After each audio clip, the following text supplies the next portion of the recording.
Bonjour, bienvenue dans l'émission 100% Congo, palabrement possible. Nous allons palabrer sur le thème « Un autre Congo est-il possible ?» Mon invité, c'est M. Sostène Samba, qui n'est plus à présenter. Je lui laisse notamment le plaisir lui-même de se présenter envers vous qui nous suivez. Bonjour M. Sostène Samba. Bonjour M. Lévin et merci de m'avoir invité dans les locaux de votre chaîne et sur cette émission que je suivais déjà depuis le Canada. Donc c'est un honneur et un plaisir pour moi de vous rencontrer finalement en personne.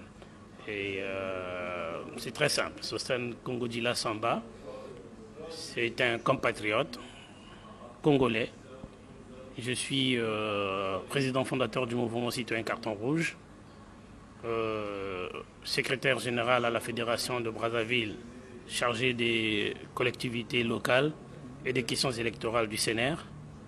Et je suis aussi conseiller en redressement financier. Et, en gros, c'est ça, et proche collaborateur du révérend pasteur Ntoumi. On aimerait savoir aussi que représente le révérend Ntoumi pour vous et quels sont les rapports que vous avez, vous, avec lui. Le révérend pasteur Ntoumi est un homme de paix. Le révérend pasteur Ntoumi est un humaniste. Le révérend pasteur Ntoumi, c'est un collaborateur. Vous savez, il a fait l'histoire de notre pays, il continue à faire l'histoire dans notre pays, le Congo-Brazzaville. C'est un homme que j'ai rencontré à plusieurs occasions, avec qui j'ai eu des très bonnes discussions. Donc, c'est un homme de paix, c'est un humaniste. Il est le président fondateur du CNR, du Conseil national des Républicains. Donc, comme je dis, M. Lévin, c'est l'un de mes plus proches collaborateurs. Mais il y a des compatriotes qui aimeraient notamment que vous puissiez aussi nous éclairer la lanterne, parce que beaucoup m'ont posé cette question et ils m'ont notamment demandé que je puisse vous poser cette question. Monsieur le révérend Ntoumi, est-ce que c'est un résistant ou c'est un rebelle? Laissez-moi rire un peu. On va essayer, pour ne pas refaire l'histoire, mais je vais essayer de répondre à cette question. Le révérend pasteur Ntoumi n'est pas un rebelle. On va essayer de recadrer les mots dans leurs circonstances. Un rebelle, c'est quelqu'un qui a fait partie d'un mouvement, d'un système, et qui s'est rebellé, qui est plus content par rapport à ce qui s'est passé. Le résistant, c'est celui-là qui a été attaqué, mais qui résiste. Il y a plusieurs exemples qu'on peut prendre dans l'histoire du Congo ou même à travers le monde. Donc, le révérend pasteur Ntoumi n'est pas un rebelle, mais c'est un résistant. Il a commencé cette résistance, le monsieur n'avait que 33 ans. Vous savez comme moi, monsieur Lévin, dans notre pays, le Congo-Brazzaville, un jeune de 33 ans, quelles sont ses responsabilités? À moins que ça change en 2019, mais à l'époque, à 33 ans, le jeune Congolais habitait encore chez ses parents. Il était à la charge de ses parents. Donc, imaginez-vous un enfant de 3 ans, un adulte de 33 ans au Congo-Brazzaville qui devient rebelle. Il n'a jamais été militaire, le révérend pasteur Ntoumi. Il n'a jamais tenu des armes à 33 ans. C'était un résistant.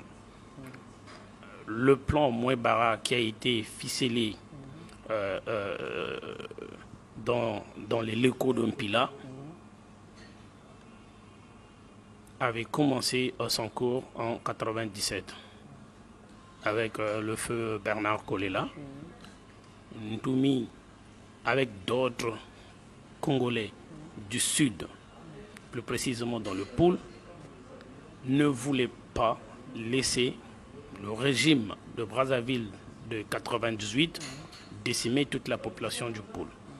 Donc, c'était des jeunes, avec tant d'autres jeunes, que sans leur autorisation, je ne peux pas citer leur nom, mais il y en a des plus connus quand même qui ont résisté. Donc Toumi était parmi ces jeunes-là. Parmi le mouvement, il a eu une vision, il a eu une mission que Dieu lui avait confiée. Dieu m'a dit, si nous ne nous levons pas, le pôle va être décimé. Voilà d'où est partie la résistance de Ntoumi. Donc ce n'était pas une rébellion. Parce que comme je l'ai dit, un rebelle, c'est celui-là qui vient d'un mouvement, qui se rebelle, parce que ce qui se passe au sein de ce mouvement ne le convient plus, ou il n'est plus d'accord avec la politique ou les idées de ce mouvement-là. Mais à vous entendre parler, vous dites que Ntoumi a reçu de la part du divin, notamment de l'Éternel, qu'il fallait se battre pour éviter notamment au département du Pôle des désastres. Mais on aimerait savoir, Ntoumi, à cette époque, il était qui envers Bernard Kolela? Est-ce que c'était un charlatan? Parce qu'il y a des ragots qui notamment relatent qu'à cette époque, Ntoumi était l'un des charlatans du feu de fin Bernard Kolela. On aimerait que vous puissiez notamment éclairer la lanterne de ceux qui nous suivent. Comment ils étaient avec Bernard Kolela à cette époque? Merci beaucoup. À l'époque où Bernard Kolela était au zénith de la politique du Congo, maire de la ville de Brazzaville, le premier opposant à la dictature du Congo-Brazzaville, on n'entendait même pas parler du révérend pasteur Ntoumi. Il n'y a jamais eu une quelconque ramification ou une collaboration à cette époque-là entre Bernard Kolela et Frédéric Binsamo Ntoumi. Ils ne se sont jamais rencontrés, ils ne se sont jamais vus à cette époque-là. Donc, que les uns et les autres disent que le révérend pasteur Ntoumi était un ragot ou un charlatan aux côtés de Bernard Kolela, c'est archi faux. Ça, c'est mal connaître l'histoire de notre pays. C'est vraiment mal connaître l'histoire de notre pays. Mais c'est dommage. C'est dommage que les Congolais eux-mêmes ne connaissent pas réellement leur histoire. Parce que tout ce que nous racontons, que ce soit dans les médias, que ce soit de bouche à oreille, ce sont des propos qui viennent de certaines personnes de la mouvance même de Brazzaville qui veulent discréditer l'homme politique du pôle. Donc, Ntoumi n'a jamais été le charlatan aux côtés du feu Bernard Kolela. Mais on aimerait aussi savoir, est-ce que vous croyez que Ntoumi est un mal nécessaire ou un danger pour la République du Congo? Monsieur Lévin, Ntoumi est un mal nécessaire ou un danger pour la République du Congo? Ntoumi est un compatriote congolais comme tous les autres Congolais. J'ai eu la chance de le rencontrer cet homme que certains ont dépeint d'une mauvaise manière. Il ne peut pas représenter un danger pour le Congo ni pour le pôle. Ntoumi n'a pas d'armes et il n'en avait pas non plus à 33 ans. La seule personne qui incarne le danger au Congo-Brazzaville, c'est celui-là qui a des armes, qui a l'armée avec lui, qui peut décider ou qui peut souffler le chaud et le froid en même temps. Mais Ntoumi n'a pas le monopole de la paix ou de la guerre au Congo-Brazzaville. Donc il ne représente aucunement un danger pour le Congo-Brazzaville. Aujourd'hui, nous avions comme vu, aujourd'hui, nous avons remarqué qu'il y a une certaine tendance de l'opposition locale qui parle en mal du révérend pasteur Ntoumi. C'est ce qui crée un peu l'ambiguïté dans la tête de la population. Et nous savons ces gens-là c'est qui. Donc ce n'est pas un mal pour le Congo-Brazzaville et il n'a pas le monopole de la paix ni de la guerre au Congo-Brazzaville. C'est un citoyen comme tout d'autres qui a ses responsabilités, qui a ses devoirs et qui mène bien sa vie paisiblement. Il y a eu notamment des atrocités guerrières dans le pôle et aujourd'hui il y a un cessez-le-feu dans ce département. Mais est-ce que vous croyez à la sincérité du révérend Ntoumi de pouvoir se battre pour que la paix soit pérenne dans ce département? Je salue déjà l'idée de cette paix parce que, Monsieur Levin, je me suis battu. Je me suis battu corps et âme pour cette paix, pour qu'il y ait dialogue dans le pool. Au niveau du Canada où je réside, où je suis basé, nous avions, avec le mouvement Citoyen Carton Rouge, essayé de faire bouger les lignes. Le mouvement Citoyen Carton Rouge et moi-même, qui suis son président fondateur, nous avions vu des institutions au Canada et aux États-Unis pour qu'il y ait dialogue. Je suis le chef de file de l'opposition congolaise en Amérique du Nord, le Canada et États-Unis confondus. Tous ceux qui font de la politique actuellement au Canada, aux États-Unis, m'ont côtoyé de près ou de loin et ont été membres du mouvement Citoyen Carton Rouge. Les images sont là. Donc, le dialogue, la paix, oui, nous la voulons et cette paix, elle est sincère. Ce n'est pas M. Ntoumi qui va décider si c'est une paix durable ou pas, ou cela doit se pérenniser. La seule personne qui peut le faire, c'est le président de Sassou Nguesso. C'est lui qui a le monopole de la paix. Je suis un opposant, je fais partie de l'opposition constructive. Quand il y a eu la guerre dans le pôle, j'ai appelé les deux partis, donc le révérend pasteur Ntoumi, le président de la République, à aller au dialogue, faire la paix. J'étais le seul opposant à cette époque-là d'appeler au dialogue, et le premier. Si vous regardez les conférences ou les vidéos que j'ai déjà faites, il y en a d'autres qui ont dit que lui, il avait bouffé de l'argent. Mais nous sommes arrivés là, la paix était là, la paix est là. Donc la seule personne, si cette paix doit se pérenniser, c'est le président de la République. Si cette paix va connaître des troubles et des hauts et des bas, c'est le président de la République. Le révérend pasteur Ntoumi n'a rien à voir là-dessus.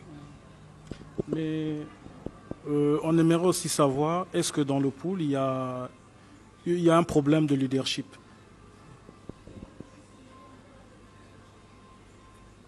À mon avis, selon nos analyses, il n'y a pas un problème de leadership dans le pôle. On parle ici des grands leaders dans le pôle, des grands leaders politiques dans le pôle, notamment Guy Brice Parfait Kolela et le révérend pasteur Ntoumi. Rappelez-vous, en 2016, le révérend pasteur Ntoumi était sorti de Soumouna pour soutenir son frère Guy Brice Parfait Kolela. Donc, oui, d'où est partie même la guerre. Donc, pour le clan au pouvoir en place, les deux leaders du pôle ne doivent pas être ensemble. Vous savez, M. Levin, qu'est-ce qui se passe actuellement? Nous sommes en train d'assister ici à des politiciens véreux, à des opposants véreux qui veulent accomplir leur agenda. Je prends l'exemple de Mathias Nzo. Je vais revenir à votre question, je sais où je veux vous emmener.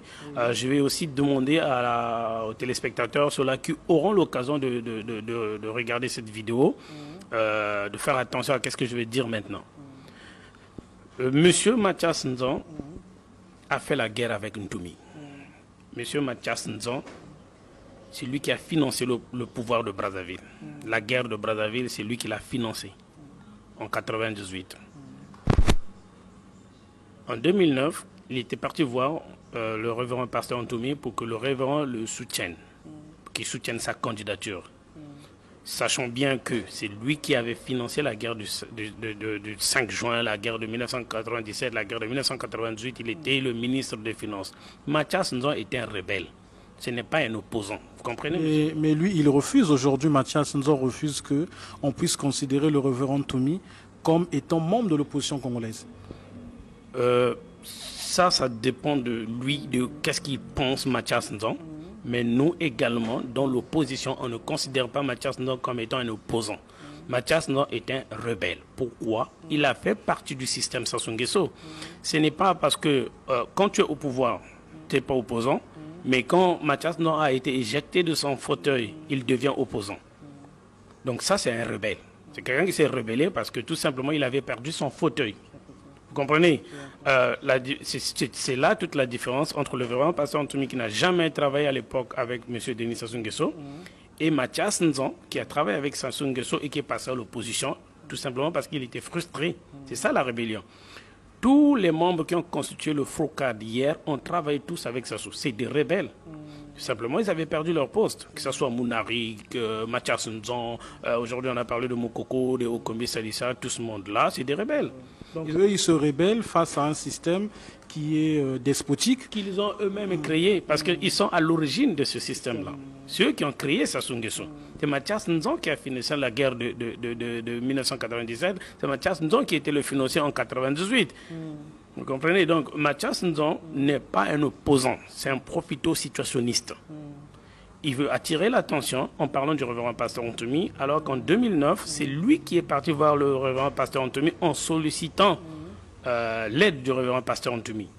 Donc, c'est là, les propos de Mathias Nzon nous emmènent à croire et à dire que eux, les hommes du Nord, ceux-là qui hier travaillaient avec Sassou Nguesso et qui ont été éjectés de leur pouvoir par la suite, qui sont devenus des opposants, ont un agenda caché. Ils voulaient utiliser les leaders du pôle.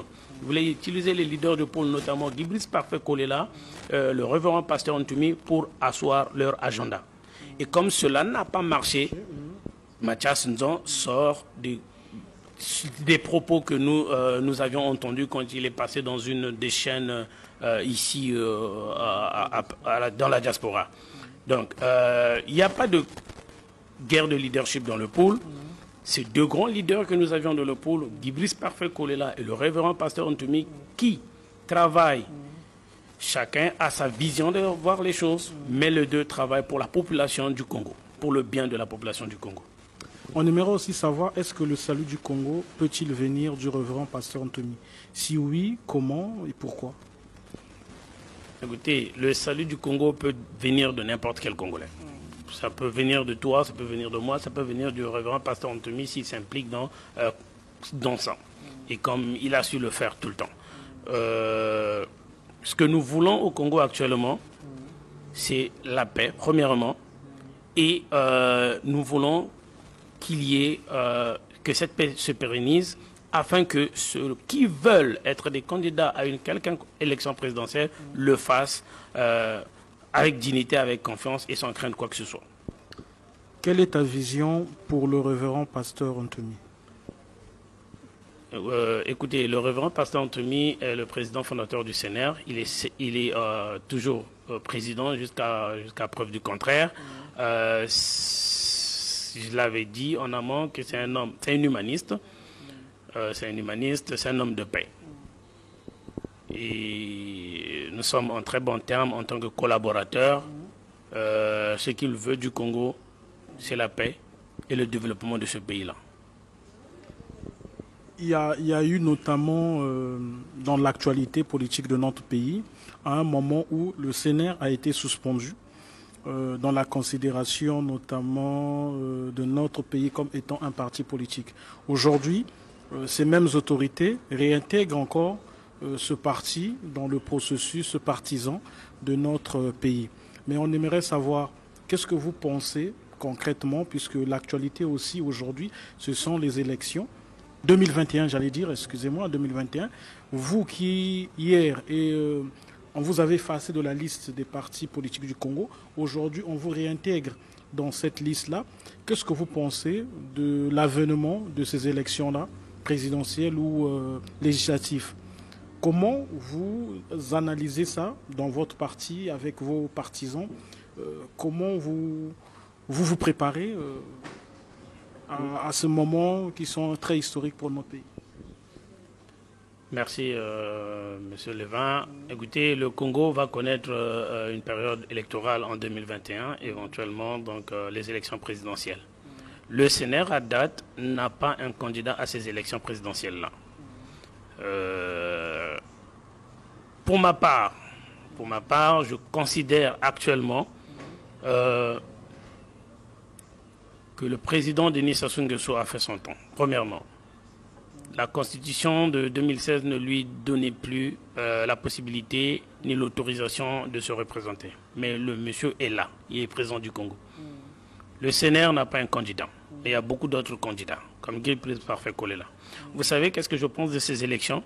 Et là, je veux m'adresser directement au président de la République. Monsieur le Président, n'écoutez pas des gens qui sont autour de vous, qui ne veulent pas que vous preniez votre retraite. Pensez d'abord à la population du Congo, à ce pays-là qui vous a tout donné dans votre vie et qui a fait de vous ce que vous êtes aujourd'hui.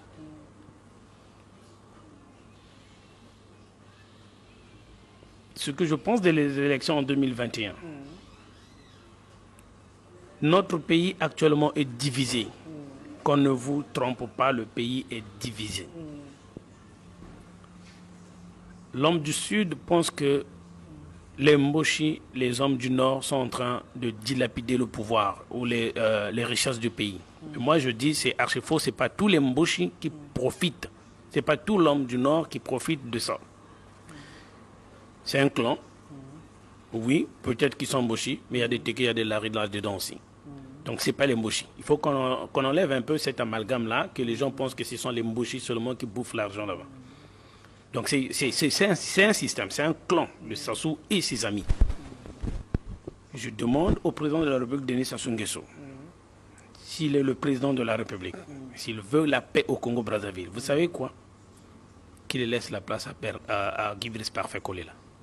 Vous êtes pour que Paco, comme on le surnomme, puisse notamment être celui qui doit être choisi comme le successeur du président actuel de la République du Congo? Vous savez, aujourd'hui, si on fait des élections présidentielles au Congo, libres et transparentes,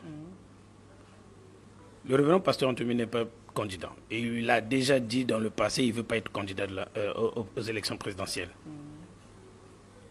Si Denis Sassou Nguesso laisse le pouvoir, je dis bien, on ne va pas faire semblant d'aller aux élections en 2021. S'il met Guy Parfait Kolela, président de la République du Congo, il y aura la paix. Vous savez, ce monsieur, le Guy Parfait Kolela, c'est un homme très sage. Très très sage. J'avais dit ça dans l'une de mes conférences au Canada, j'avais dit ça. Quand il y a eu mouvement, quand il y a eu l'IDC Frocade, là, leur union qu'ils avaient faite, cette union, l'IDC Frocade avait appelé à une manifestation. On avait remarqué dans le sud, les gens étaient sortis, au nord, il n'y en avait pas. Guy Parfait Kolela avait usé de toute sa sagesse pour ne pas demander à la population du pôle de sortir. Il y a des gens qui n'ont pas compris ça et qui lui ont traité de tous les noms d'oiseaux. Mais en tant qu'observateur et analyste, en tant qu'acteur politique, président fondateur du mouvement citoyen Carton Rouge, président de l'opposition constructive au niveau des États-Unis, Canada, nous avions réfléchi, c'était une idée très très mûre et sage de la part de Guy Parfait Kolela. La police, les militaires de Brazzaville n'allaient pas hésiter de tirer à balles réelles sur la population. Donc, ce qui nous emmène à dire que cette décision de Guy Parfait Kolela de ne pas envoyer nos enfants à l'abattoir a été une décision très sage de sa part. Si nous faisons des élections présidentielles au Congo-Brazzaville libres et transparentes, Guy Parfait Kolela va l'emporter. Donc c'est pourquoi nous demandons à M. Denis Sassou Nguesso, si vous voulez que le Congo retrouve sa sérénité, la paix, l'unité nationale, ne faisons pas semblant. Donne le pouvoir à Guy Parfait Kolela, le Congo va retrouver sa paix et l'unité nationale. Je connais la moralité de cette personne-là.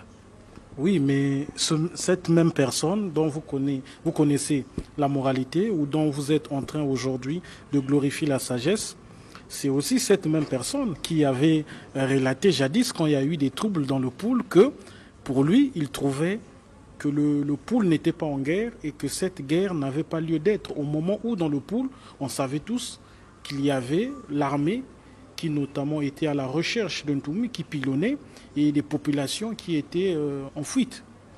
Effectivement, monsieur Lévin, c'est ça qui m'emmène à dire qu'il y a un agenda caché. C'est-à-dire que dans les politiques de notre pays, oui, Paco l'avait dit, et c'est normal, parce que la police, l'armée étaient présents jusqu'à aujourd'hui. Et pourtant, nous avions signé des accords de paix et de cessation des hostilités.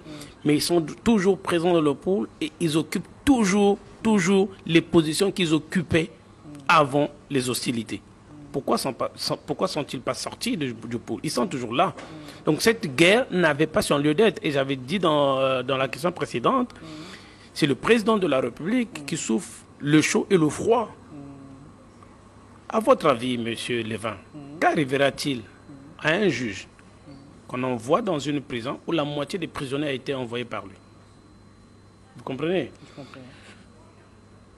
Il a raison de le dire. Il y a juste des gens qui analysent mal. Il y a des profito-situationnistes. Je prends le cas de Mathias Nzon, qui hier travaillait avec le pouvoir, mais qui a été déçu à un certain moment et qui est devenu opposant. Mais ce n'est pas un opposant. Qui hier, en 2009, il a fait 3 tours à Soumouna juste pour aller pleurer sous l'épée du révérend pasteur Ntoumi, que le révérend pasteur Ntoumi puisse l'accompagner, puisse l'aider à accéder à la magistrature suprême. Le révérend pasteur Ntoumi avait dit non. C'est en 2016, quand le révérend pasteur Ntoumi soutient Parfait Kolela, vous avez vu, il est passé dans Ziana TV ici à Paris, de raconter de n'importe quoi au nom du révérend pasteur Ntoumi, au nom de Guy Brice Parfait Kolela. Donc pour Mathias Nzon et son clic, pour Mathias Nzon, il voulait utiliser Guy Brice Parfait Kolela, d'abord les opposer entre eux avec le révérend pasteur Ntoumi et utiliser le révérend pasteur Ntoumi pour accéder au pouvoir. Une fois arrivé au pouvoir, ben il allait peut-être chercher l'époux sur la tête du révérend pasteur Ntoumi. Mais nous avions compris leur jeu. Nous avions compris leur jeu. Donc c'est en comprenant le système Mathias Nzon qui aujourd'hui se dit mais nous savions que le révérend pasteur Ntoumi ne sera pas à Brazzaville. Il est passé sur Zena TV. Cette chaîne-là dont j'ai eu des informations qui travaille pour la DGST. Parce que j'avais demandé à Ziana TV, effectivement, Mathias Nzon est passé sur votre chaîne, il a parlé du révérend pasteur Ntoumi, il a parlé de Guy Brice Parfait Kolela. D'après vous, pourquoi Mathias Nzon parle seulement de Guy Brice Parfait Kolela et du révérend pasteur Ntoumi? D'après vous, pourquoi? Pourquoi il n'a pas parlé de Moukoko?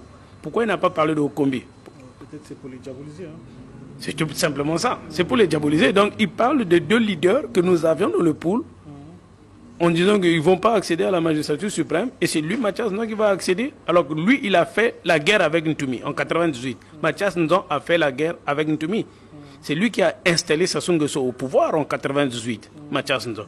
Est-ce que vous pensez que cette personne peut dire du bien du révérend pasteur Ntoumi? Non. Est-ce qu'il peut dire du bien de Guy Brice Parfait Kolela? Je ne crois pas.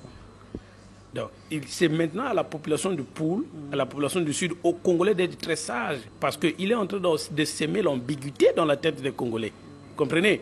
Ziana TV, c'est une chaîne qui travaille avec la DGST. Il choisit les opposants, il choisit des gens avec qui il va parler, mais il ne veut pas affronter la vérité en face. Parce que je l'ai appelé à plusieurs reprises, je lui disais que je vais venir ici. Tu es un grand journaliste, Lévin. L'arbre à palabre, je te respecte énormément, parce que quand je vous ai appelé, tout de suite, vous avez dit, Monsieur Sostène Samba, vous êtes un grand leader politique, venez, on va faire l'émission. J'ai appelé Ziana TV, Sir Makoso, en lui disant la même chose. C'est toi qui avais reçu. Le 26 juin, il reçoit Mathias Nzon. Le 7 juillet, il reçoit 2 autres gars qui viennent toujours parler du mal des leaders du pool. Vous comprenez? Donc, Ziana TV joue un jeu très risqué et méchant. Donc, il choisit les gens qui viennent pour insulter les leaders du pool et il ne veut pas que ces mêmes leaders du pool-là, que leurs représentants prennent la parole sur sa chaîne.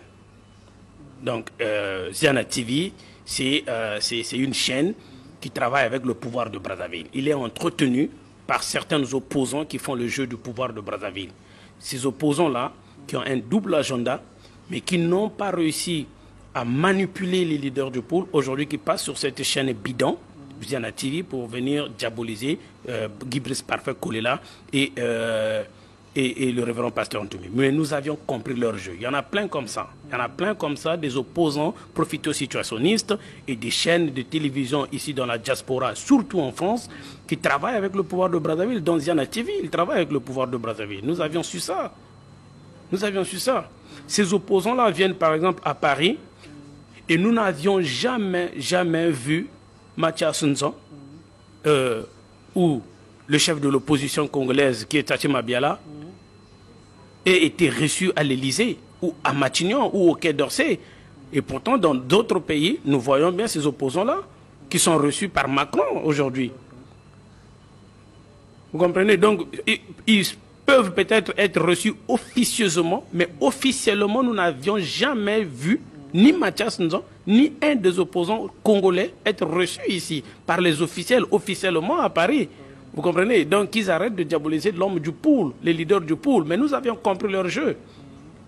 Et on ne se laissera plus berner comme ça. Le peuple n'est pas dupe. Donc, c'est des gens qui ont un agenda caché, qui ont voulu utiliser les hommes du pool pour venir à bout de leur agenda. Mais ça ne marche pas. Pour notamment terminer cette émission, avant de terminer, j'ai deux questions notamment. Je voulais qu'on puisse aussi soulever avec vous. Je vais parler des jeunes miliciens qui entourent le révérend pasteur Ntoumi. Il y en a pêle-mêle, il y a le général Vagaro, il y a Capo, etc., etc. J'aimerais savoir, vous en tant que collaborateur de ce résistant, comme vous l'avez su notamment le nommer, qu'est-ce qu'ils pensent ou qu'est-ce que vous pensez faire de ces jeunes qui ont sacrifié quand même leur vie pour défendre la vision de la résistance avec ce monsieur, ou qui ont notamment combattu pour que la guerre ne domine pas dans ce département poulois. Qu'est-ce que vous pensez de la vie de ces jeunes? Parce qu'en quelque sorte, ils ont une vie aussi sacrifiée. Effectivement, Monsieur Lévin, nous avions soumis une feuille de route au pouvoir de Brazzaville. Notamment quand il y a eu la cessation des hostilités, la fin de ce conflit, la feuille de route est là. La feuille de route est là pour la réinsertion des ex-combattants dans l'armée régulière, l'occupation des cadres du CNR dans les hauts fonctions de l'État. Ça, c'était les accords que vous avez conclus avec le pouvoir en place? Avec le pouvoir en place. Donc, il y a une feuille de route que le pouvoir en place, que le gouvernement de Brazzaville devrait suivre, afin que ces jeunes-là ne soient pas délaissés à eux-mêmes. Donc, les ex-combattants, les ninjas, il y a eu démobilisation, ils ont remis les armes. C'est maintenant au pouvoir de Brazzaville d'en prendre soin. De notre côté, on essaye un peu de faire intervenir des organismes, des associations à but non lucratif, des associations humanitaires pour venir aider cette population-là.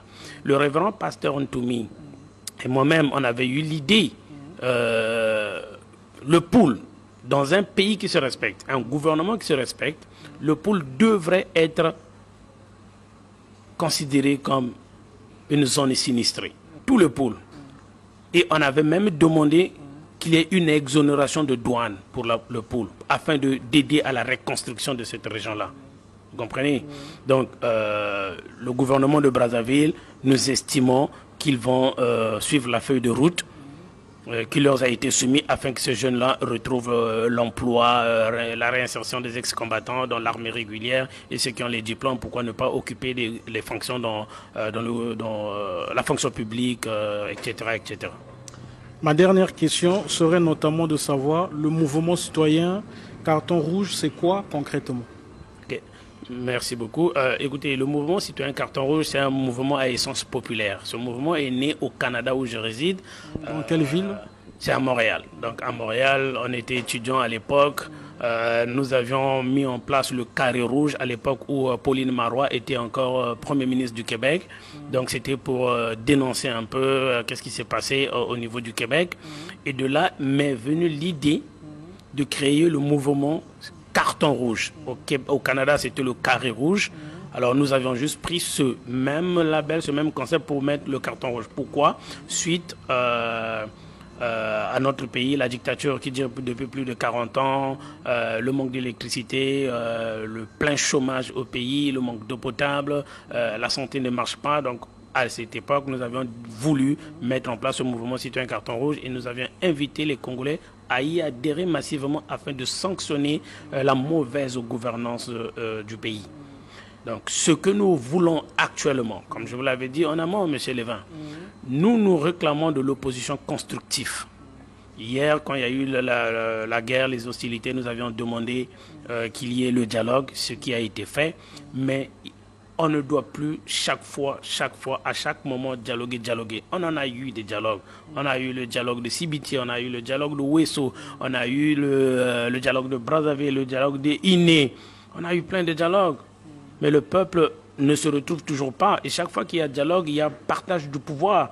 Actuellement, il y a des opposants qui appellent encore au dialogue. Mais qu'est-ce que nous allons faire avec ce dialogue? Un unième dialogue. On en a déjà eu des dialogues au pays. Qu'est-ce que je propose, moi?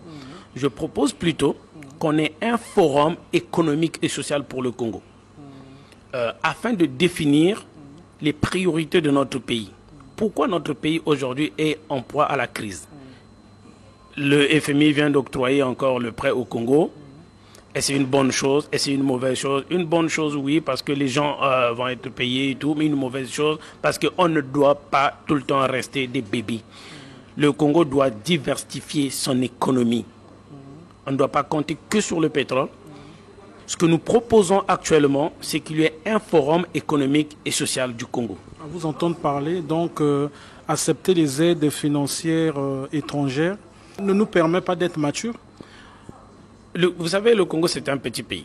De 342 000 km², plus de 4 millions d'habitants, c'est un petit pays qui a le pétrole, qui a les potentiels, il est entouré d'eau, il est entouré de forêts. Aussi longtemps que nous ne diversifions pas l'économie de notre pays, on va toujours rester là à demander de l'argent, de l'aide ailleurs. On prend l'exemple du Ghana, aujourd'hui qui a diversifié son économie, qui n'a pas besoin de l'argent du FMI. Pourquoi un petit pays comme le Congo ne peut pas faire pareil? C'est pourquoi nous, on pense qu'il faut qu'il y ait un forum. Je pense qu'il y ait un forum, c'est ce que je propose au gouvernement de Brazzaville. Il faut qu'il y ait un forum économique et social pour le Congo afin de définir les balises. Le Congo a des cadres, le Congo a des économistes, le Congo a des financiers. On peut réfléchir pour l'avenir du Congo, de l'après-pétrole, et soumettre une feuille de route à ce gouvernement-là. Voilà qu'est-ce que les Congolais veulent.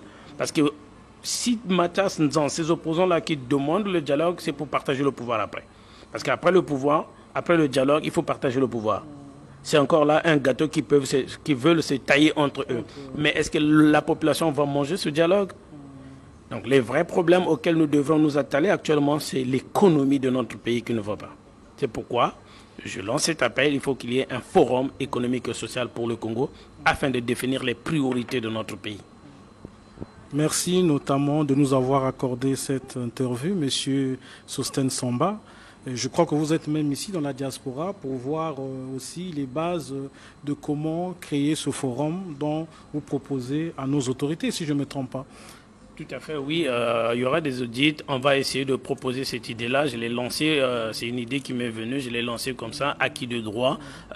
Si les Congolais, le gouvernement du Congo peut bien réfléchir sur l'avenir du Congo, pourquoi pas. Donc le dialogue politique, ça ne sert à rien. On en a eu des dialogues. Vous imaginez, M. Lévin, j'ai été contacté au Canada par un organisme. Cet organisme-là a plus de 100 membres. 50 étaient prêts, 50 de ces membres étaient prêts à venir au Congo et chacun devrait investir 10 000. C'est-à-dire de son voyage, son séjour au niveau de Brazzaville, au niveau du Congo, devrait coûter 10 000. 50 Canadiens. Les 50 Canadiens multipliés par 10 000, ça fait combien? 500 000. En dollars. En dollars. Donc c'est ce que le Congo a perdu. Parce qu'il n'y a pas de site touristique. Il n'y en a pas au Congo.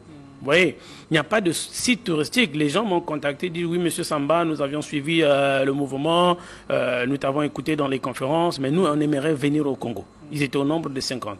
Et chaque Canadien devrait dépenser au moins 10 000 $ sur place au Congo. On aurait embauché des restaurateurs, on aurait embauché des guides, on aurait embauché des chauffeurs, même les hôtels allaient faire de l'argent. Mais on a perdu cet argent-là tout simplement. Pourquoi? Il n'y a pas de site touristique au pays. Il n'y en a pas. Donc voilà un peu à quoi on doit s'étaler maintenant. Comme j'ai dit tout à l'heure, nous sommes de l'opposition constructive. Il faut qu'on réfléchisse au devenir du pays. Il faut qu'on définisse qu'est-ce que le pays veut économiquement. Mais aussi longtemps que nous tournerons autour du pot, le pays ne va pas décoller et finalement on va rester là à se chamailler et à acheter des petites bêtes qui a fait quoi, qui est quoi. Mais pensons plutôt à l'avenir du pays. votre message notamment envers cette jeunesse congolaise qui se sent abandonnée, qui est aujourd'hui une jeunesse à majorité sans emploi? Écoutez, qu'est-ce que je peux dire à la jeunesse au Congo? Oui, c'est vrai que c'est difficile. On remarque la désolation des jeunes cadres du pays qui finissent à l'université mais qui n'ont pas d'emploi. Le seul message que je peux leur dire, c'est de ne jamais baisser les bras. Ne jamais baisser les bras. Tout est mouvement, tout est changement. Le pays ne restera pas éternellement comme ça. Il y aura le plein emploi au Congo parce que nous sommes un petit pays. On n'est pas nombreux. Et le Congolais mérite mieux que ça. Donc, soyez sûrs que le pays va changer. Mais que le pouvoir de Brazzaville, le gouvernement de Brazzaville doit prendre ses responsabilités afin de diversifier l'économie, afin qu'il y ait des audits, le forum économique, social pour le pays et que ces jeunes-là retrouvent vraiment le goût de vivre encore de ce pays. Puisque nous remarquons aujourd'hui la fuite des cerveaux.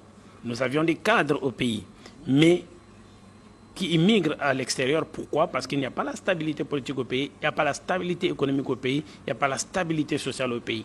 Mais qui peut garantir cela? C'est le pouvoir en place. Donc, asseyons-nous, qu'on ne nous parle pas de dialogue politique, mais qu'on nous parle vraiment d'un forum économique et social afin de définir les priorités pour notre pays.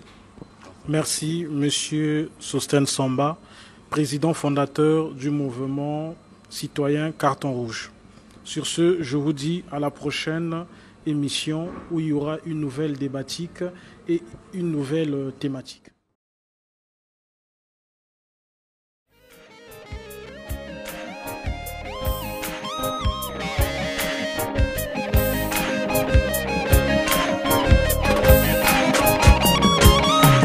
Arrêtez de nous manipuler, arrêtez de nous distraire.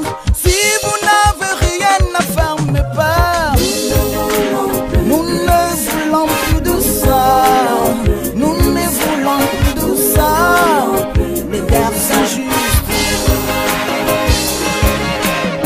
N'ayez aucune distinction de race, de couleur, de sexe, d'opinion politique et de religion. Car tout individu a atteint un niveau de vie suffisant pour assurer sa santé, son bien-être et ceux de sa famille. N'hésite pas ton frère que tu maltraites. N'avons-nous pas tous un seul Dieu? Et toi qui massacres tes frères, faut-il à cause de toi que la terre devienne déserte? Sache-le que la liberté est un droit divin et tu n'échapperas pas à la colère de Yahvé.